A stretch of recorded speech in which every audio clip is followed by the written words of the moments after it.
Our guest now, financial reporter for the Washington Post, Ylan Mui, here to talk about rising gas prices. So, where are prices now and where are they headed, and what's the future look like? Well, right now, the national average for a gallon of regular gasoline is about $3.79. So that's significantly up from where we were last year. We've seen sales at gas stations rise 2.6% in March compared to the previous month. So we know that gas prices are higher than they used to be. The question is, how high will they go and how long will it take for them to get there? And that's something that's actually being debated right now. I mean, obviously, the unrest in the Middle East, the situation in Libya, all those things are sort of coming together to push gas prices up now. The question is, will that be sustained? Are we entering a new era in which rising global demand from emerging markets like China, India are going to be pushing up gas prices overall for quite some time? And if that happens, that could mean big changes for the domestic economy. Well, we're going to talk plenty about that. Wanted to ask first, mentally, before economically, what that $4 average mark really would mean for this country. Yeah, well, we saw what happened actually back in 2008 when gas prices hit some more recent historic highs. In 2008, the gas price high was $4.11. So we crossed that barrier, and you saw consumers really start to change their behaviors. We saw a lot of one-stop shopping where people consolidated trips so that they did all of their shopping in one place.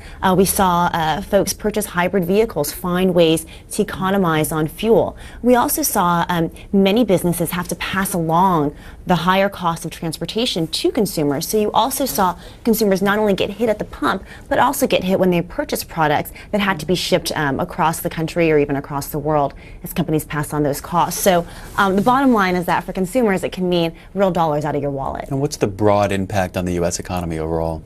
Well, that is something that the Fed has studied, and what they found is that a sustained rise in gas prices, a $10 increase in the price of a barrel of oil over time, will reduce the gross domestic product by about 0.2%. So the higher gas prices go, the lower output is in the U.S., and that's something, again, that could potentially challenge the economic recovery that we're trying to hold on to right now.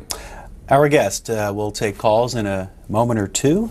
Ylan Mui is a financial reporter for the Washington Post, has taught journalism courses at the University of Maryland at College Park, started at the Post in 2002 covering education, and started her career as an obit writer at the Times-Picayune.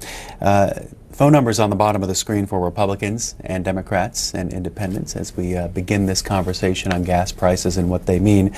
Take us deeper into the idea of the why of all this. You mentioned a bunch of factors are coming together at the same time. What should folks look for if they're reading the papers about things happening across the world and what it's going to mean at the pump? Well, first of all, the thing that you want to keep your eye on is the situation in the Middle East. I mean, clearly, they're a major source of oil for us, and as there's turmoil there, that increases sort of speculation over what the supply of oil is going to be like, and that can help increase prices. You've also seen situations where countries are sort of locking down their supplies of oil, ordering them in advance, and that can also drive up prices as there's sort of fear over how much there's going to be left for the U.S. So I think that again, in the short term, is something that is driving up prices, a lot of speculation, a lot of concern, a lot of worries. But in the longer term, are we going to be entering an era where our gasoline prices look more like Canada's or look more like Europe, where they're very accustomed to paying, $5, $6, $7, $8 a gallon? What is that scenario going to look like as we enter into a world where other countries may be the dominant consumer force in the world? So more of the statistics, these from the Energy Information Administration on regular gas prices. This is a regular blend of gas per gallon. This summer, $3.86 is the projected figure there. Last summer it was $2.76, so $1.10 difference there. Average price $3.70. Expected average in 2012, $3.80. We have some video that we shot locally of gas stations as we continue to talk here about gas prices. So we see there $4.29. That was shot somewhere in the D.C. area. I think it was actually in the district. $4.29, but take us elsewhere around the country. Where is it highest and lowest? Do you know? Well, I think that it depends on where you are in the country, how much you're going to be paying for price of gas. I think that one thing that you do find is that places that are more highly metropolitan tend to have higher gas prices. I know that I was in Texas recently, and I couldn't believe how cheap gas seemed, but for the folks who live there, they felt like they had seen significant increases, even though for me coming from DC to Texas, it seemed like you were getting a bargain. So the price of gas does vary across the nation, but I think what's important is the amount of increase that we're seeing nationally, and that consumers everywhere are feeling this at the pump. First call for our gas, Grand Forks, North Dakota. It's Mike on the Republican line. Hi, Mike. Yes, good morning. Morning, sir. I guess in my part of the country here, we deal a lot in agriculture, and we have a lot of analysts analyzing the price of fuel. The common consensus among the professionals is that the QE2, the Fed injection of trillions of capital into the world economy, has brought down the price of the dollar, and because oil's priced in dollars, that means the price of oil goes up, because the currency it's based on is going down in value. That's part of it. But my concern is that because the Fed has released trillions of dollars into the economy, that we're getting none of the benefits in the United States, but we're getting all of the risk. Our currency is going down, our price of oil is being inflated, but yet none of that trillions of dollars is being vested in the U.S. economy. So we're getting crunched in every way. It's a complete disaster for the revenue generation of our country, because Ron Paul introduced legislation which forced the Fed to release a report about what it's been doing in terms of lending since the '08 collapse. Well, guess what?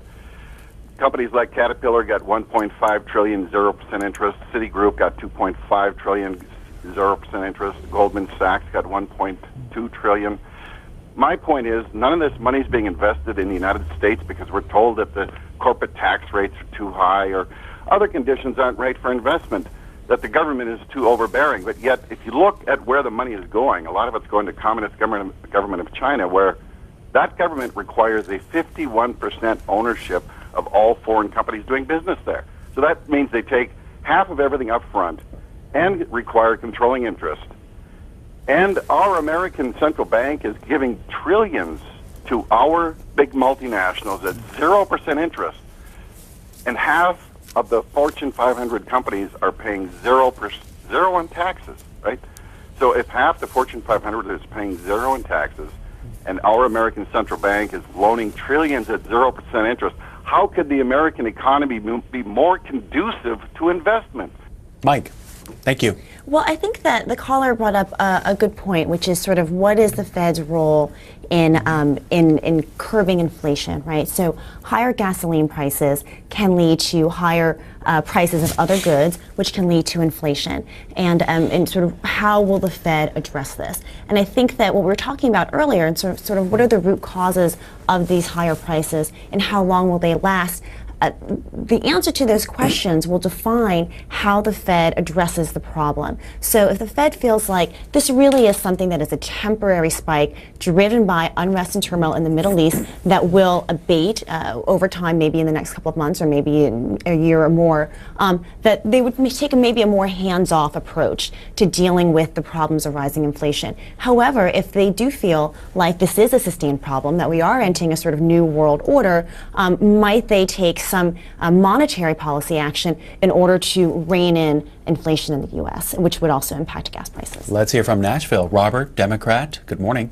Hi, good morning. I have to say that your previous Republican caller was right on the money with what he said, and I did want to add one other thing.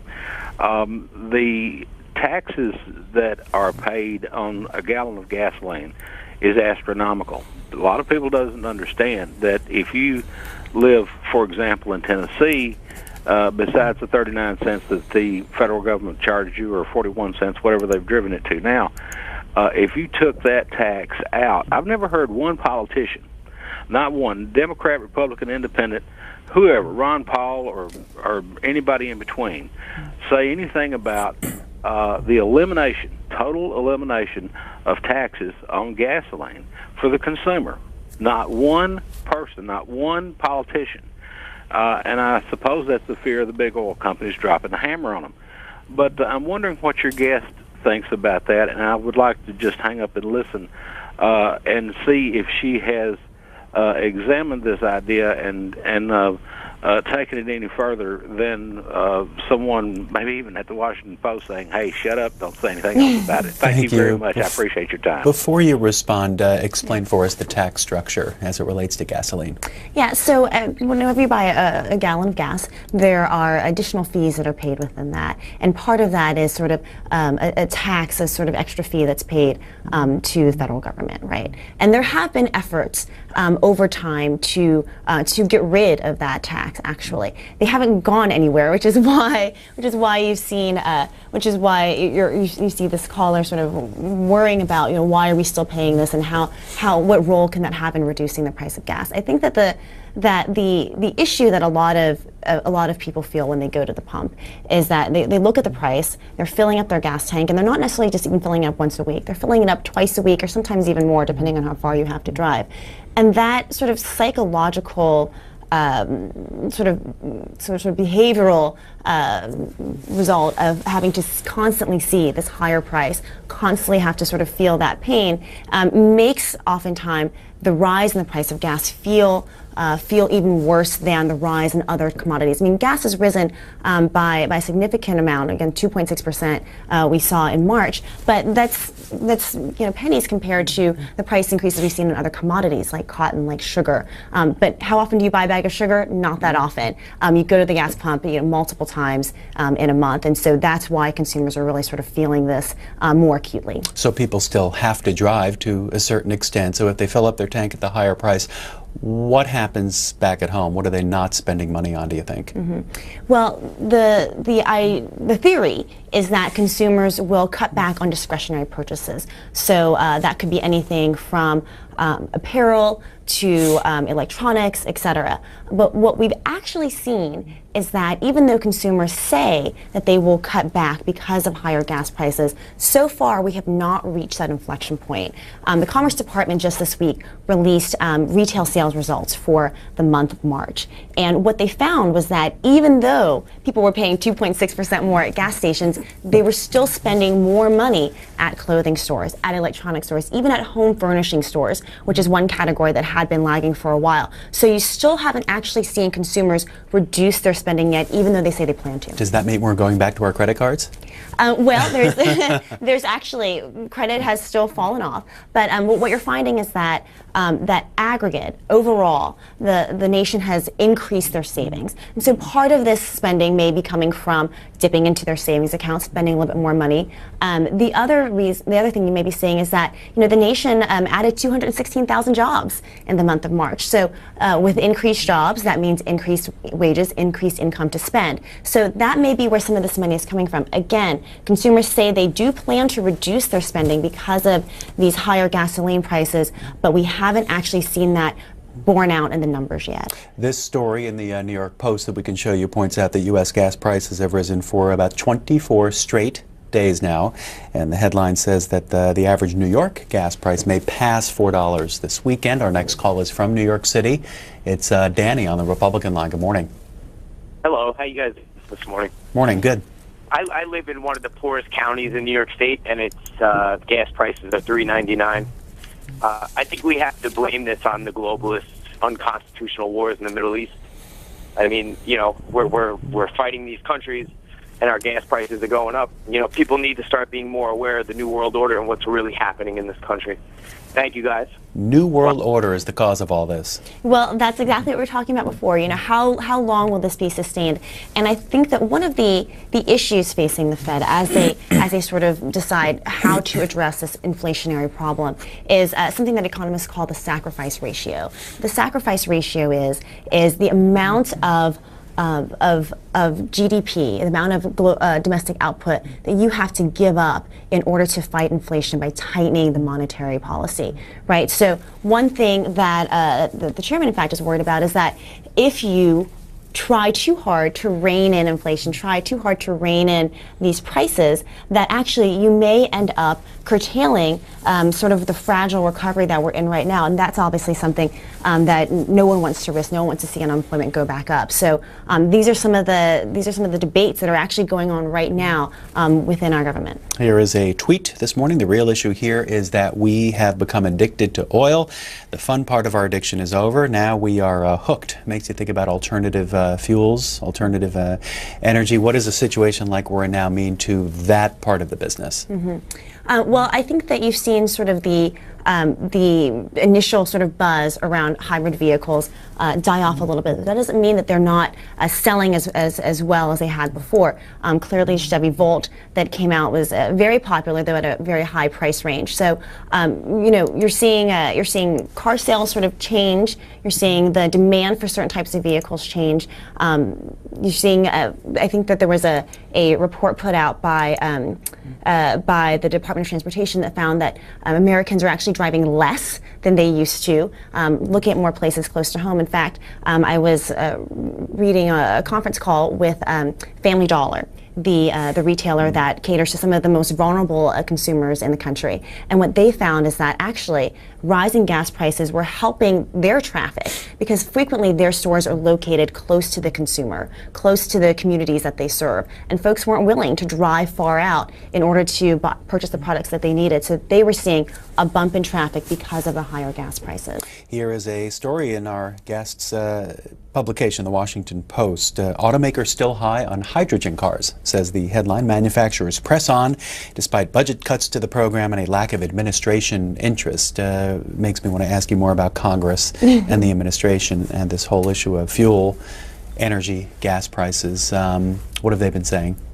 Well, I think that one thing that you'll find is that they're sort of in a quandary right now. Is that you know, you found that the administration has been a very strong supporter of nuclear energy, but we found with the situation in Japan that there's obviously many dangers, and that's obviously something that's controversial right now. You know, the administration looks at coal, and what do we find? We find that miners in West Virginia, you know, are in a dangerous situation. Right? You look at oil, and you look at offshore drilling, and you find that we're stuck with an enormous oil spill in the Gulf, and actually one that recently occurred that got less attention. But so that is a dangerous place. So then, when you look at sort of the picture, right? What resource are you going to tap that is safe, that is not as controversial, and that can sustain an entire nation's energy consumption? And I think that they're trying to navigate that right now, but what they're finding is that all the avenues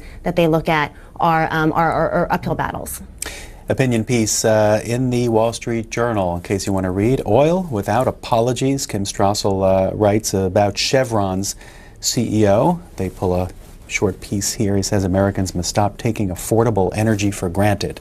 That means more oil, gas, and coal. It's in today's edition, the weekend edition of the Wall Street Journal.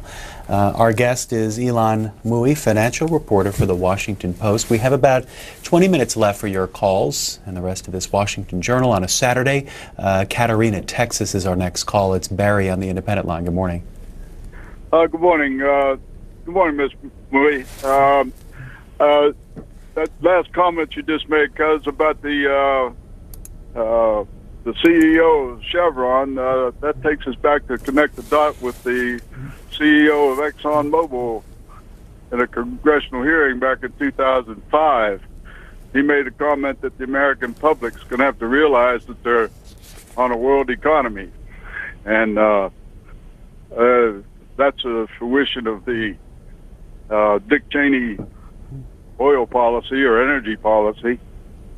And you see it today.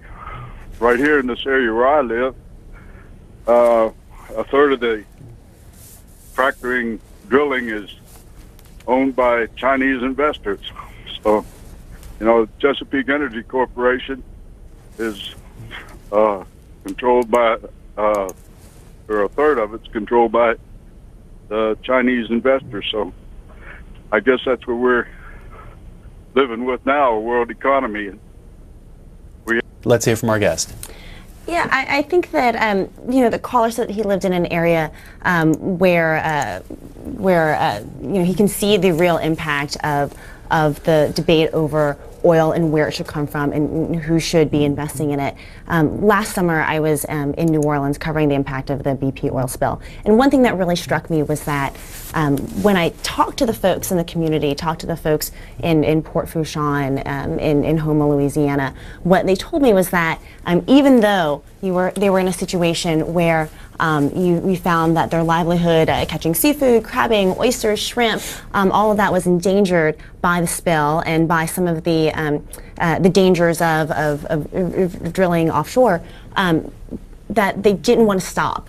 That those rigs were also providing jobs in their community, and that was something that was also very important to them. In fact, one of the folks that I talked to had put a mannequin outside of his store, and he had the arms cut off and the legs cut off, and he said, Uncle Sam, you're cutting off our legs by cutting out the seafood industry, and you're cutting off our arms by cutting off the oil industry. So what do we have left? How are we going to survive? And I think that that's something that really sort of touches at the heart of part of this debate, which is American jobs, right?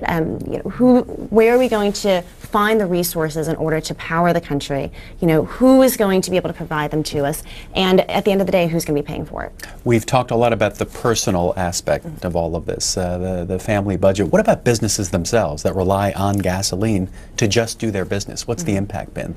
Well, you're seeing them actually absorb a lot of that right now. One thing that we found back in 2008, when we saw the record high oil prices, we passed that $4 a gallon mark, is that businesses added surcharges. Even to just order a pizza, pizza delivery places were adding fuel surcharges, $1 here, $2 there. At this point in time, you're seeing a lot of folks eat that cost, and if they pass on to the consumer, it's not always strictly through price. They may actually change the product itself. So, for example, you may find them some stores or some manufacturers offering smaller products. Maybe the can of tomatoes, instead of being 16 ounces, is now 14.5 ounces.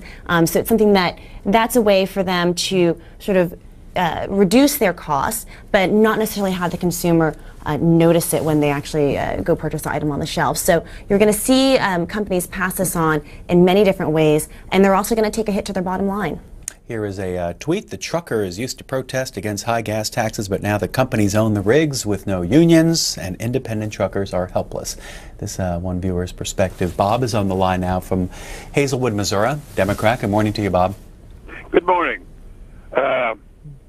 I'm really surprised that they're trotting out this Libyan thing and the unrest in the Middle East to compensate for the rising oil prices. If anybody remembers, the prices started going up around Christmas last year when we were awash in oil. And they just stood around, scratched their head. They said, oh, we know what it is. It's the speculators.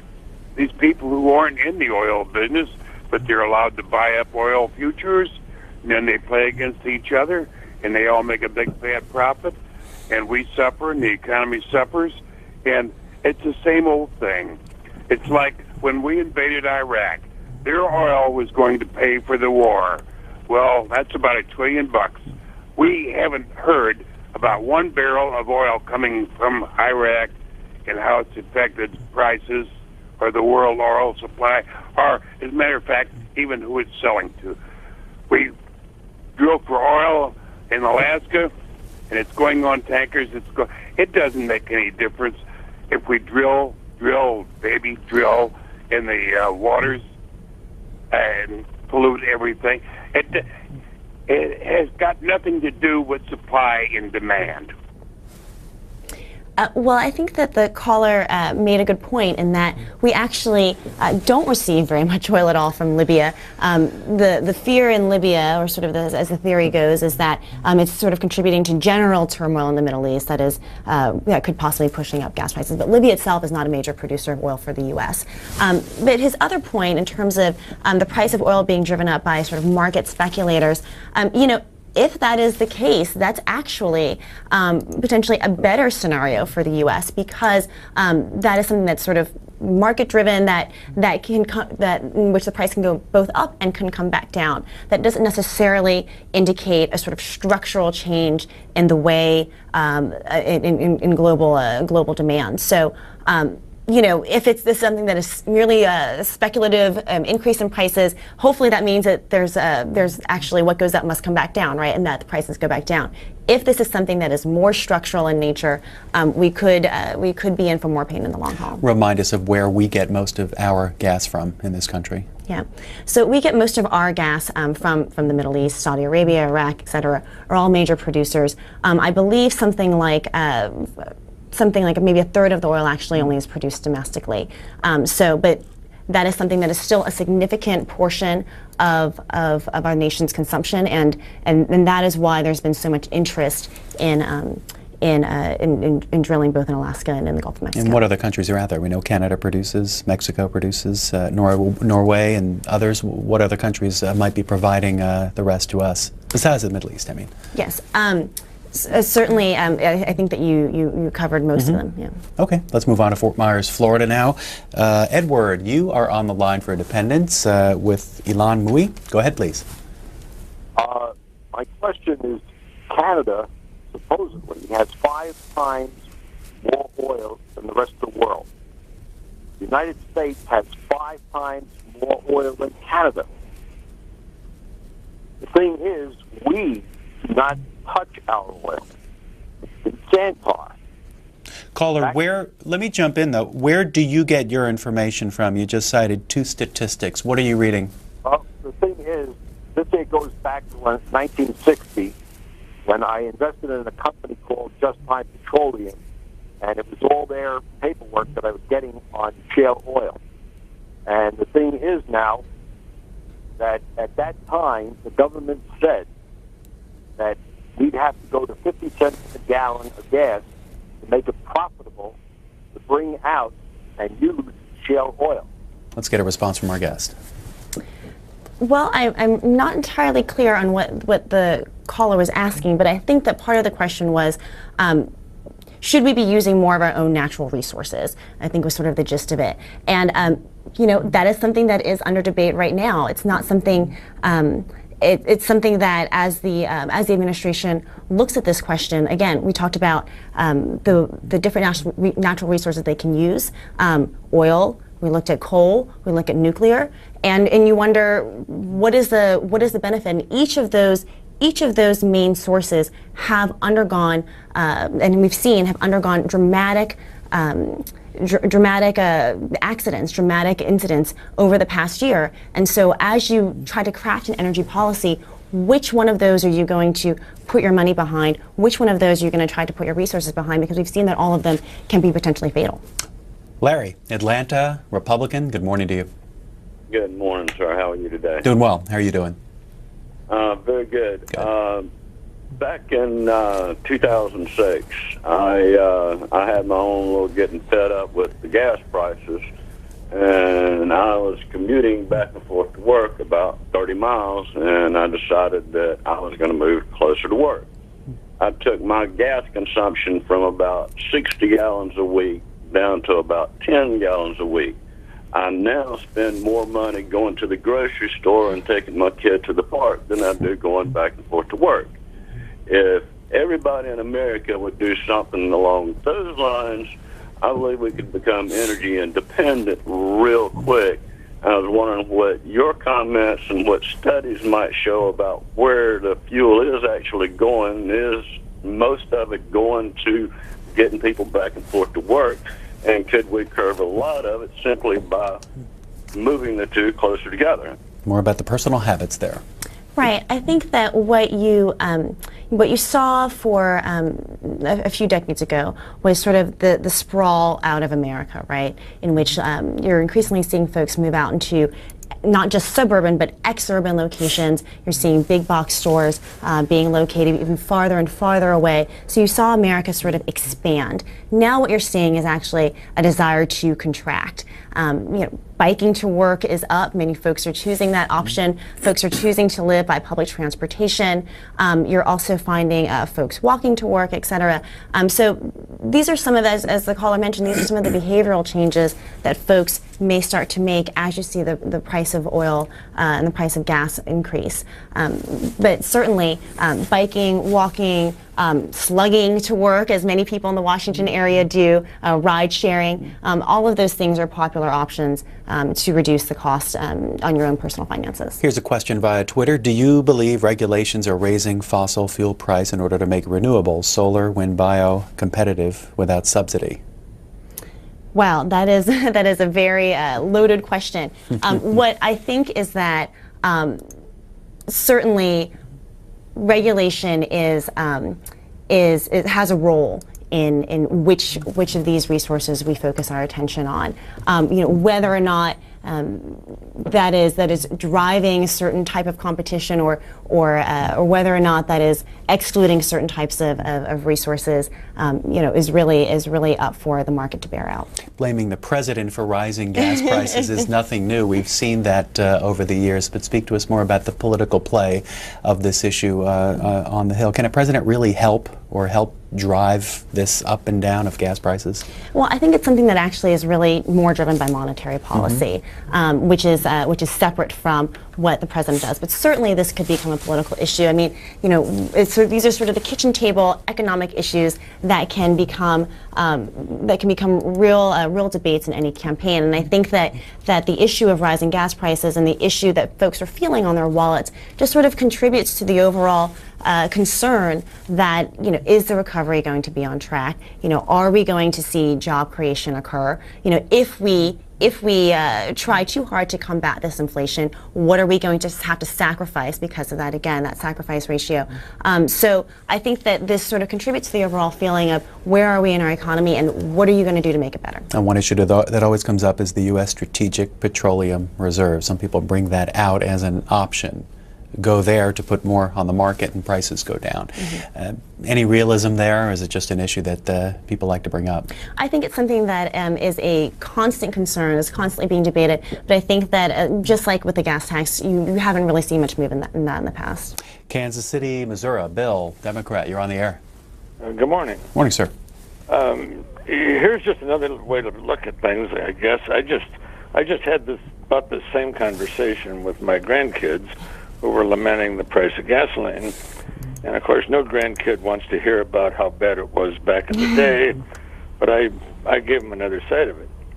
When I was their age in 1948, my dad had a new 1948 Buick Roadmaster convertible that got honest 8 miles to the gallon. So I was working at a filling station. I was getting 55 cents an hour.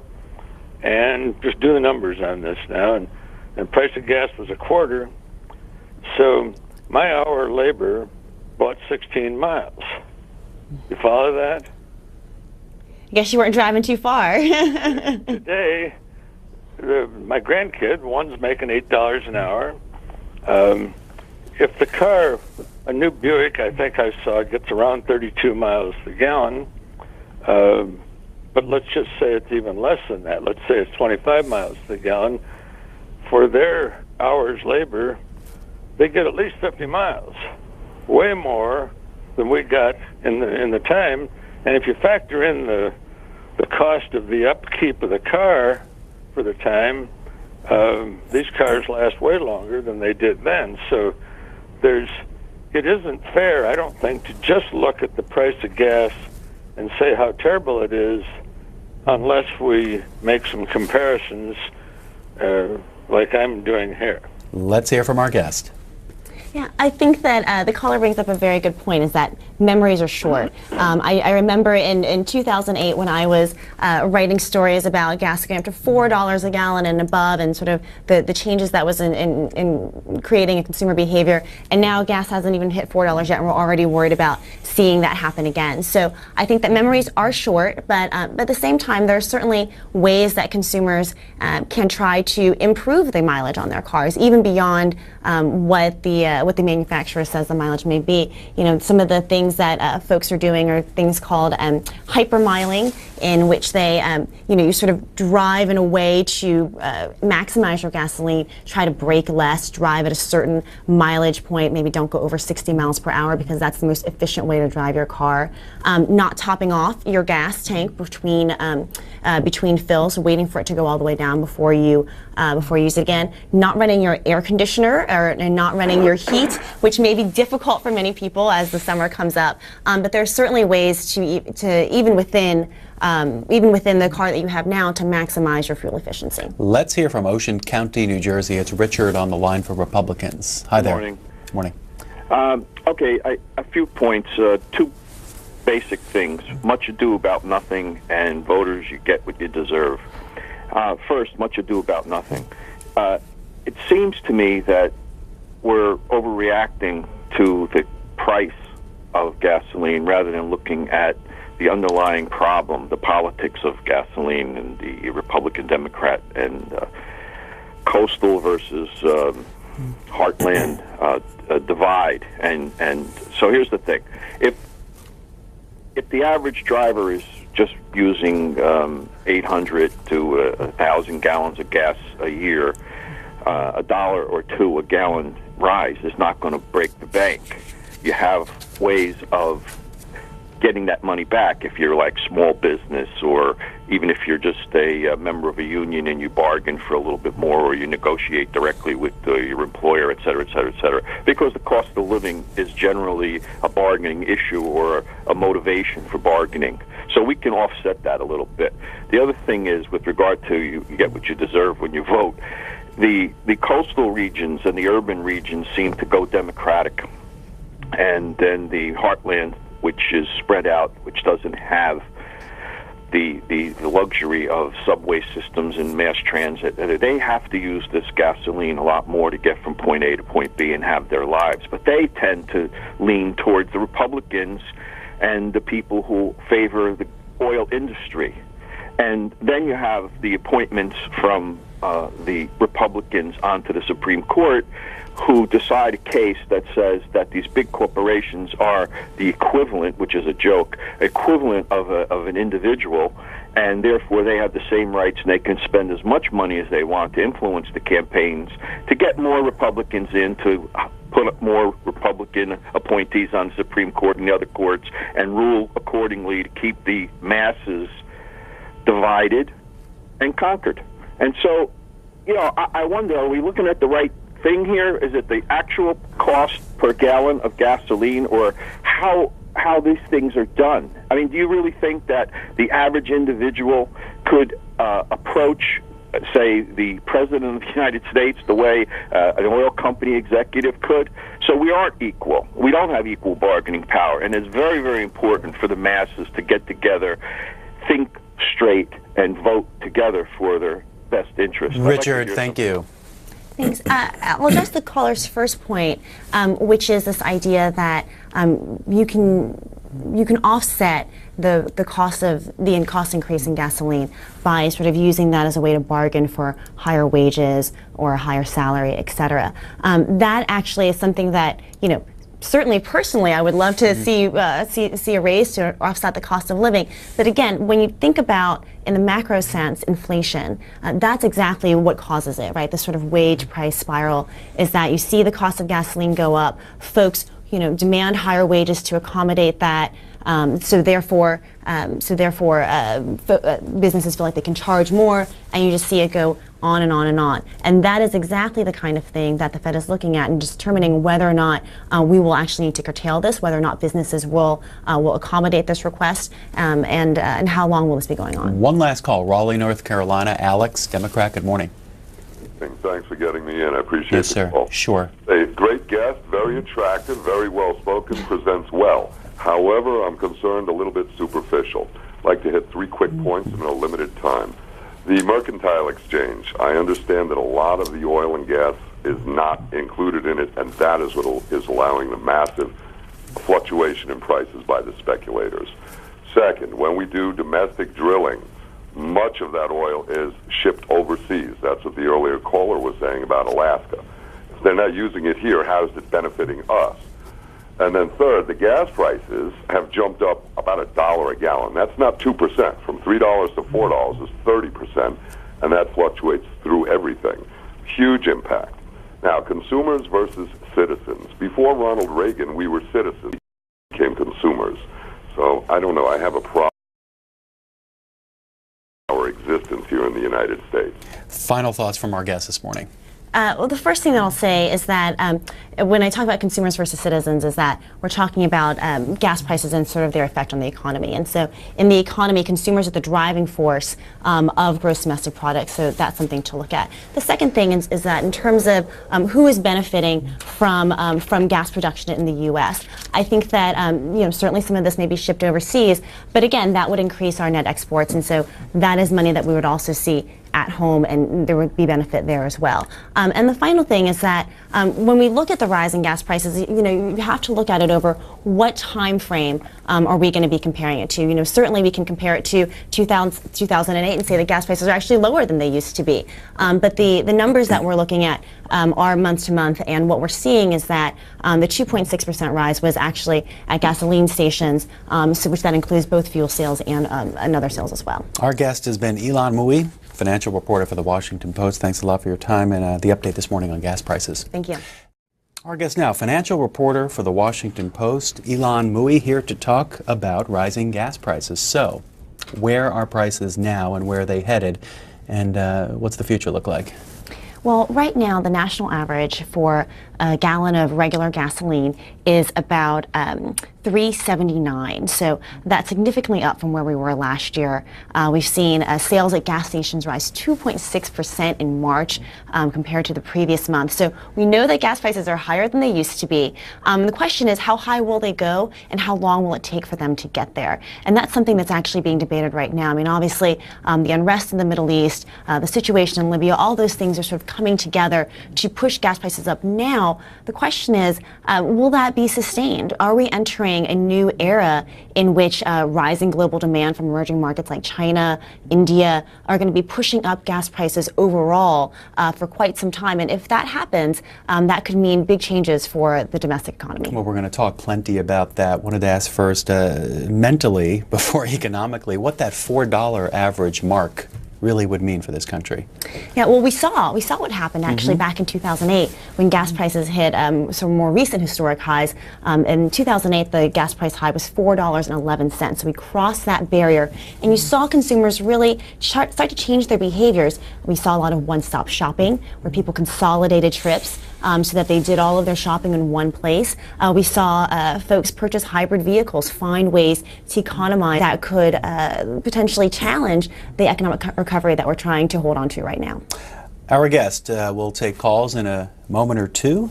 Ilan Mui is a financial reporter for the Washington Post, has taught journalism courses at the University of Maryland at College Park, started at the Post in 2002 covering education, and started her career as an obit writer at the Times-Picayune.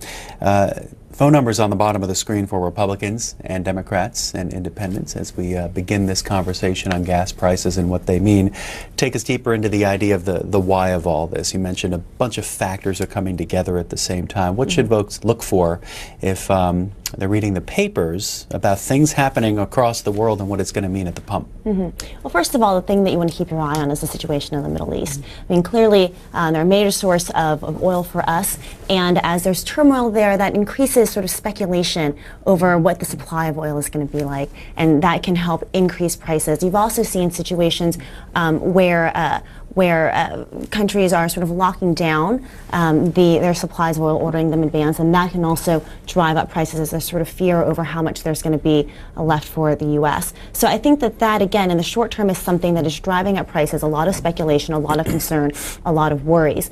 But in the longer term, are we going to be entering an era where our gasoline prices look more like Canada's or look more like Europe, where they're very accustomed to paying, $5, $6, $7, $8 a gallon.